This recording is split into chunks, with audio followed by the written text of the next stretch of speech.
नमस्कार दर्शकों, आपकी अपनी हो सुषमा फिर से हाजिर है एक नई वार्ता के साथ। कल राज्यसभा में जजों की नियुक्ति के ऊपर एक चर्चा हुई। उसी के ऊपर वार्ता करने के लिए ओशिस न्यूज़ के सुप्रीमो फैसले टॉक शो के अंदर हम इस विषय को आज लेके आए हैं आपके बीच में। चलिए बात करते हैं इसके ऊपर और फिर चिंतन और मनन करते हैं कि इसके किस तरह से एक स्मूथ वे में इसका फैसला लिया जाए और आगे बढ़ा जाए पॉजिटिविटी की ओर, समाज की भलाई की ओर। मुद्दा था हाई कोर्ट में 76% जज जनरल कैटेगरी से 2018 में हुई नियुक्तियों के आंकड़े राज्यसभा में कल पेश किए गए। ये आंकड़े कल राज्यसभा में जब पेश हुए हैं तो इसके ऊपर चर्चा भी होनी लाजमी है। उसी के ऊपर हम अपनी वार्ता को आगे बढ़ाते हैं। जजों की नियुक्ति के कॉलेजियम सिस्टम को लेकर सरकार और सर्वोच्च न्यायालय के बीच में जबरदस्त खींचातानी चली। आखिरकार सरकार ने कॉलेजियम सिस्टम को खत्म करने का फैसला किया और कानून लेकर आई तो सुप्रीम कोर्ट ने उसे रद्द कर दिया। ऑटोमेटिकली कुछ न कुछ ग्राउंड रहे होंगे सीजीआई के पास, 5 जजों की पैनल के पास, उसी के बिहाफ पर उन्होंने उसे रद्द किया होगा। कहा जाता है कि कॉलेजियम सिस्टम के कारण जजों की नियुक्ति में भाई भतीजावाद और अपने पराये की बड़ी पैठ रहती है, ऐसा कहा जा रहा है। सरकार ने वर्ष 2018 से उच्च न्यायालयों में जजों की नियुक्ति के आंकड़े पेश किए हैं। इसमें कहा गया है कि 76% नियुक्तियां सामान्य श्रेणी में हुई हैं। आंकड़े कहते हैं कि 2018 से लेकर अब तक अलग अलग हाई कोर्ट में नियुक्ति की गई हैं। 650 जजों में से 492 सामान्य श्रेणी से हैं। यह यानी कुल नियुक्तियों का 76% अनारक्षित श्रेणी से माना जा रहा है। केंद्रीय कानून मंत्री अर्जुन राम मेघवाल ने राज्यसभा को बताया कि यह आंकड़ा विभिन्न उच्च न्यायालयों के कॉलेजियमों की तरफ से जजों की नियुक्ति के लिए वकीलों और न्यायिक अधिकारियों की सिफारिशों के दौरान उपलब्ध कराया गया था। मेघवाल जी ने राज्यसभा में एक सवाल के लिखित जवाब में गुरुवार को कहा है कि सुप्रीम कोर्ट और हाई कोर्ट के जजों की नियुक्तियों में आरक्षण का कोई प्रावधान नहीं है।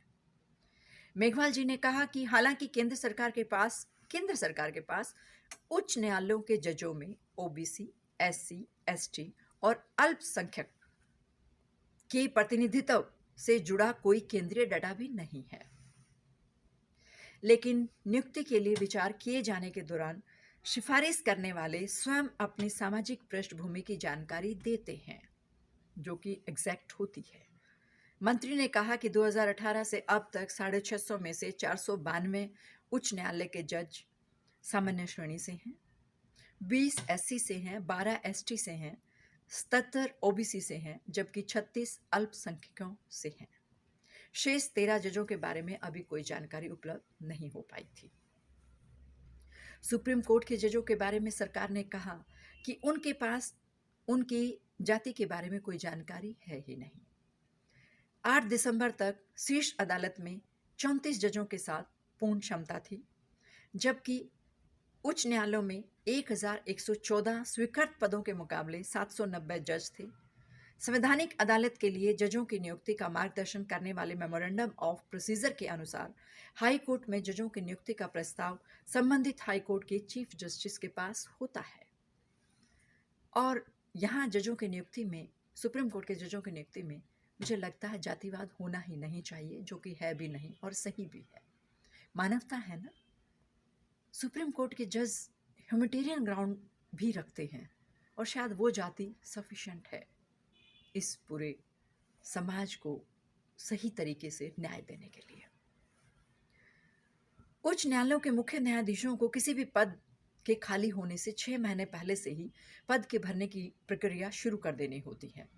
कानून मंत्री ने कहा कि सरकार मुख्य न्यायाधीशों से अनुरोध कर रही है कि जजों की नियुक्ति के लिए प्रस्ताव भेजते समय एससी, एसटी, ओबीसी, अल्पसंख्यकों, महिलाओं से संबंधित उपयुक्त उम्मीदवारों पर भी विचार किया जाए, ताकि जजों की नियुक्ति में सामाजिक विविधता सुनिश्चित हो सके। ध्यान रहे कि सामान्य श्रेणी में सिर्फ सवर्णों नहीं, सामान्य श्रेणी जजों की नियुक्ति में सामान्य श्रेणी वर्ड में सिर्फ स्वर्ण नहीं है, सिर्फ स्वर्ण जाति नहीं है। सभी जातियों की हिस्सेदारी होती है। सामान्य श्रेणी दरअसल अनारक्षित श्रेणी होती है, जिसमें हर जाति, धर्म, पंथ के प्रतिभागियों की समान हिस्सेदारी होती है। इस श्रेणी में किसी वर्ग को विशेष तवज्जो नहीं मिलती है। आरक्षण के दायरे में आने वाली जातियों के प्रतिभागी आरक्षित वर्ग के लिए निर्धारित कट ऑफ से ज्यादा अंक प्राप्त करते हैं तो उन्हें जनरल कैटेगरी में शामिल कर लिया जाता है। इस तरह आरक्षण प्राप्त जातियों के प्रतिभागियों का जहां आरक्षित कोटे पर एकाधिकार होता है, वहीं उनका अनारक्षित, यानी कि आरक्षित में तो उनका है ही कोटे पर अधिकार, बट अनारक्षित क्षेत्र में भी उन्हें समान श्रेणी की रिक्तियों पर भी समान अधिकार बना हुआ है।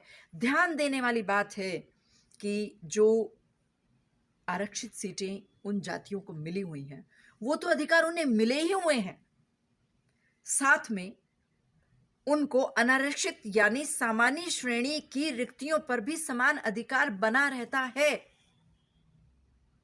इस स्टेटमेंट को समझने की जरूरत है।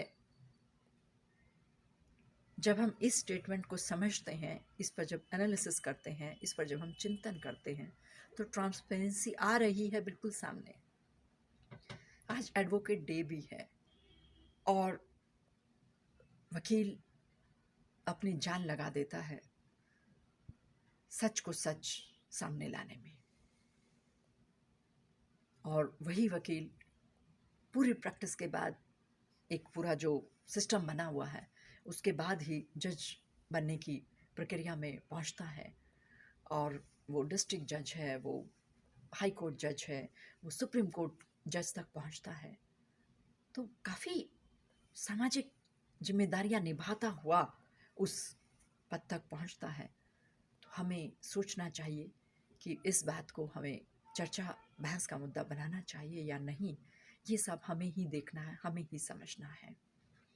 इस एडवोकेट डे पर मेरी शुभकामनाएं हैं और इस न्यूज़ चैनल की पूरी टीम की शुभकामनाएं हैं सभी हमारे वकील भाई बंधुओं को, कि आप हमेशा ही सच को सच बिल्कुल सामने लाएं, झूठ का झूठ बिल्कुल इक्वली क्लियर करें, और जिस मुहिम से आप अपनी जान लड़ा देते हैं कि किसी भी निर्दोष को कभी सजा ना मिले, बस इसी तरह से आप सबको सही तरीके से इस डेमोक्रेसी देश में न्याय दिलाते रहें। हमारी शुभकामनाएं आपके साथ हैं। जल्दी ही आपकी होस्ट सुषमा फिर हाजिर होगी एक नई वार्ता के साथ, लेकिन प्लीज़ विषय पर गंभीरता से विचार कीजिए कि किस मुद्दे को समझना चाहिए और किस मुद्दे को, किस बात को मुद्दा बनाना चाहिए और किस बात को इजी वे में सॉल्व करना चाहिए। हम सबके विवेक के ऊपर, हम सबकी समझ के ऊपर, हम सभी की भागीदारी है इस बात को समझने के लिए। जल्दी ही फिर मिलती हूँ अगली वार्ता के साथ। तब तक नमस्कार।